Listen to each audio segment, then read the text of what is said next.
Cream-Colored Joy, Chapter 4 Avoidance and Violence.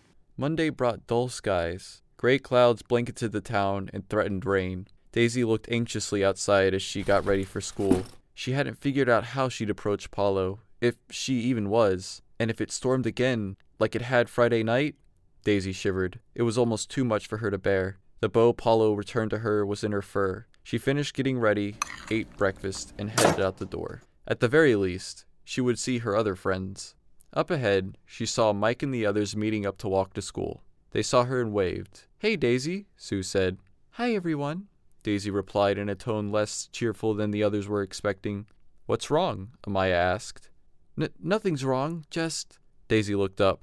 "The storm. Just not looking forward to the storm." "Say, where's Paulo?" Mike asked, and the others started wondering the same. "I bet he's at school already," David guessed. "Paulo at school early? Fat chance," Sue said. "But we'll be late if we wait any longer." The group began their walk to school. Daisy lagged behind, worrying about Paulo. Was he not coming to school today? Was he sick? Trying to avoid her? She rubbed her arm anxiously, thinking about their meeting at the park. The truth, which would have shocked everyone, was that David had been on the money with his wild guess. Far before anyone had shown up to meet for their daily commute to school, he had got up and waited patiently outside it. When the early students arrived, he had gone in with them. Quickly, Paulo had put up everything he had and took with him everything he needed for his first class. Normally, everyone would wait in the cafeteria before first bell, but Paulo was determined to stay out of sight. At the very least, Paulo and Daisy did not share their first class together, mathematics. He had just slid into the classroom just before the crew had walked in through the main doors of the school. He breathed a sigh of relief. At least for now, he was safe. The others, however, were still on the hunt for him. "Oh, where could he be?" Amaya asked. "I know he doesn't like school, but he'd never skip on it." "Maybe he's off fighting aliens for the government," David guessed again. Everyone gave him a look. "What? I'd know it'd make me late for school." "Well, he's gotta be around somewhere. I'm sure he'll turn up." "Daisy, everything okay? You know the storm is not for another few hours, right?" Mike had noticed Daisy nervously looking around. What he didn't know is that Daisy was really trying to keep an eye out for Paulo. She snapped to when she heard her name. "Sorry, Mikey. I know, I just really don't like them, you know." She wasn't lying, but she wasn't telling the truth either. How could she? What would the others think of her? What would they think of her? It made her all the more self-conscious. "Right," said Sue, who wasn't entirely buying it. She knew Daisy was not fond of thunder and lightning, but her behavior seemed to indicate something beyond that was bothering her. "Are you sure it's not..." "Bring, bring, bring!" Daisy was saved by the bell. Before Sue could finish, Daisy was off in a hurry to get to her first class. Sue tried to catch her, but Daisy melted into the crowd and was gone. She shrugged and went to her first class. There would be time to talk to Daisy at lunch. In Paulo's math class, he was getting some accolades from the teacher, who was going over the homework. "Well done, Paulo," she said. "I'm genuinely impressed. You've really grasped these equations over the weekend." "Ah, thanks," he said sheepishly, thinking about how much help he had gotten from Daisy. Daisy. His thoughts trailed off to her. The teacher continued her lesson, but Paulo heard none of it. He wished he had walked with his friends that morning, that he walked with Daisy. Daisy was in her science class, thinking nearly the same thing. She hoped Paulo was okay. Thoughts of Paulo superseded the lecture on atoms the teacher was giving to the class. All of a sudden, the teacher called her name. "Daisy, can you tell me what makes up a molecule of water?" "Daisy?" "Paulo," she said without thinking. She immediately covered her mouth and went brighter red than she'd ever gone. The class laughed, and Daisy put her head on her desk and put her hands on the back of her head. "No, Miss Daisy, I am afraid water molecules are not composed of..." "Paulo, was it you said? Does anyone else know?" And the teacher moved on with the lesson. Daisy wished she could disappear forever. But soon enough, the bell rang out and all the students poured out of the classrooms and into the hallways as the teachers prepared for the next class. Daisy went to her locker and she heard her classmates whispering behind her and laughing. Just then, Amaya showed up. "Man, what a drag," she whistled. "And it's only the first class. I swear the clock is laughing in my face." She noticed Daisy's frown. "Everything all right with you?" Daisy nodded. "Yes," as her classmates made a show of noticing her as they walked by. "Hey, maybe the sky will rain Paulos later," they teased, and Daisy felt worse than ever. "What was that about?" Amaya asked, very confused. "Nothing," Daisy sighed. "Just nothing." She slammed her locker shut and walked out before Amaya could say anything else. Most uncharacteristic of Daisy indeed, she never really let teasing get to her so much. On Paulo's end, he was getting looks from his fellow students as he made his way through the halls. He could swear they were talking about him. Something about him, water, and Daisy. Daisy must have talked about our meeting at the park, he thought.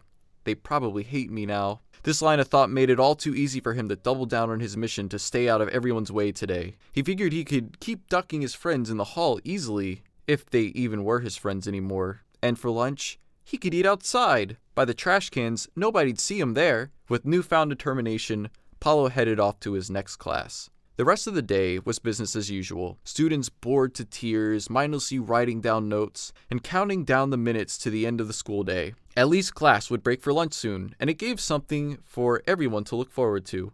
Good food, good friends, and good times.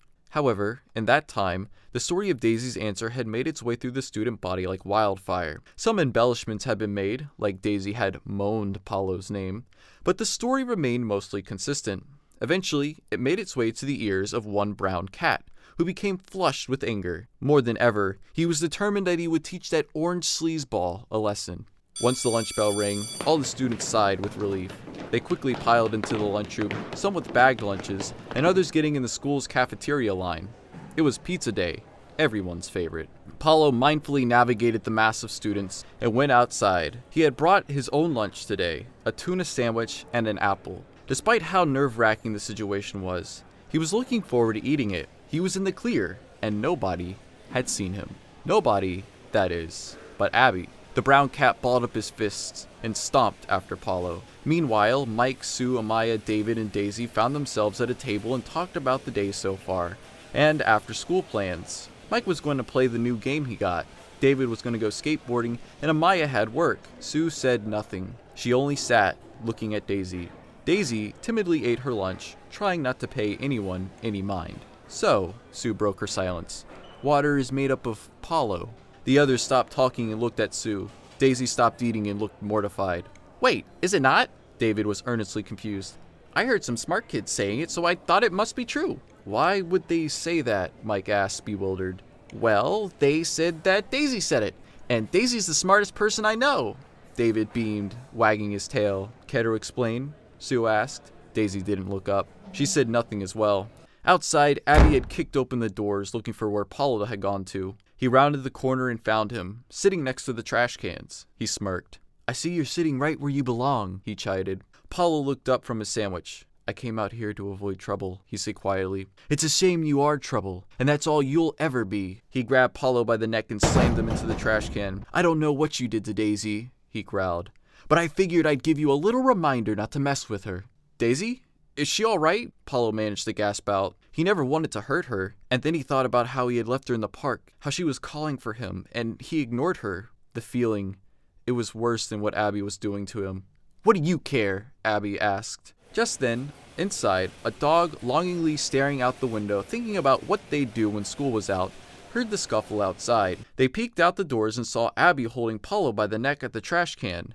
They excitedly ran back inside and made an announcement. Hey everyone! The dog called out to the cafeteria and everyone went silent. Abby's gonna beat up Paulo! Everyone jumped up from their seats.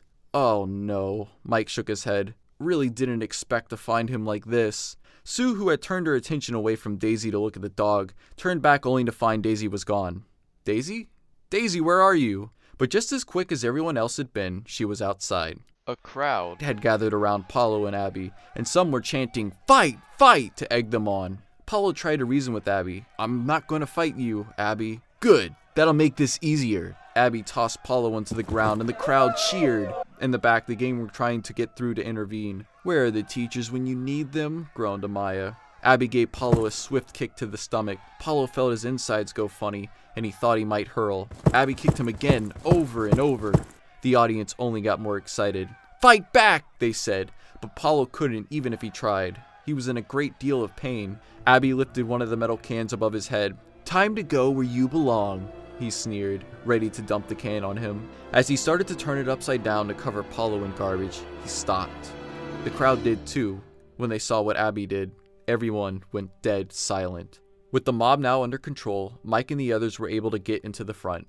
Stop it, said a small but fierce voice. It was from Daisy. She had stepped in between Abby and Paulo, with her arms stretched out. Leave him alone. Even a few feet away, her friends could see a fire in her eyes. He's scum, Abby spat. A pathetic waste. Why do you bother with him when he keeps hurting you?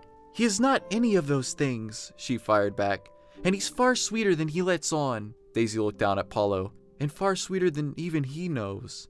The crowd oohed. I see he's managed to manipulate you into thinking that. Now get out of the way. Never. Daisy held her ground. If you're going to dump that on him, then you'll have to dump it on me too. She humphed. Rage filled Abby and he gripped the can tighter. For a moment, it seemed as though he might, but then Sue ran up and took Daisy's paw. And me too. David followed. I wouldn't mind being covered in trash. That's how I spend my Saturday nights. A lot of the students looked disgusted and said, ew. Sue rolled her eyes. Mike and Amaya joined their friends and Abby faltered. He scowled. Fine, he said, and he threw the trash can to the side. I don't have time for this. And he stormed off. The crowd collectively sighed in disappointment and dispersed. Daisy knelt down to Paulo, who was curled up grabbing his stomach. Paulo, she said, tears beginning to form in her eyes. I'm so sorry.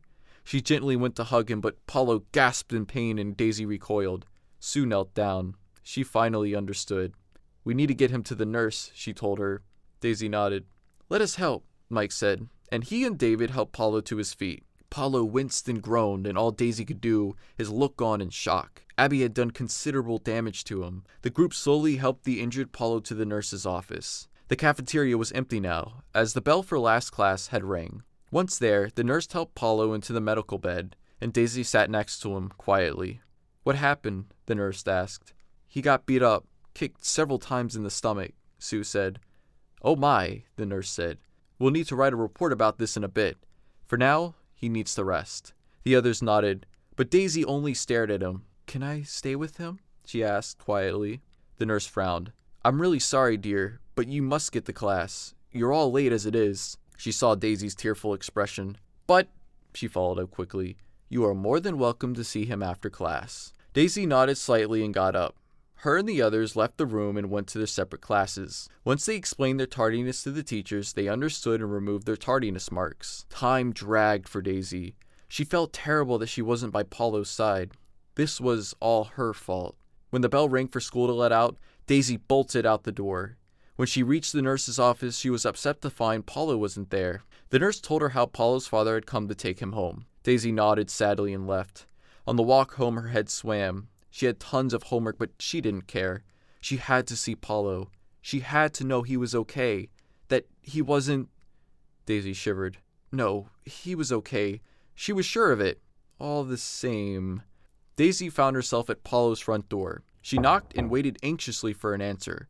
A few moments later, she heard the lock slide and the door opened. It was Paulo's father. Good afternoon, miss, he said politely. Come to see Paulo? Daisy nodded quietly. He's in a rough way right now, but he'll recover. He just needs some rest, okay? He smiled down at Daisy. Have a good day, okay? And don't worry, he'll be fine. He went to close the door, but Daisy spoke up.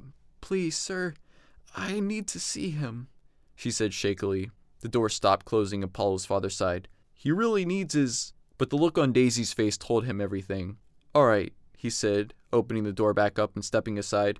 You can see him for a little bit, okay?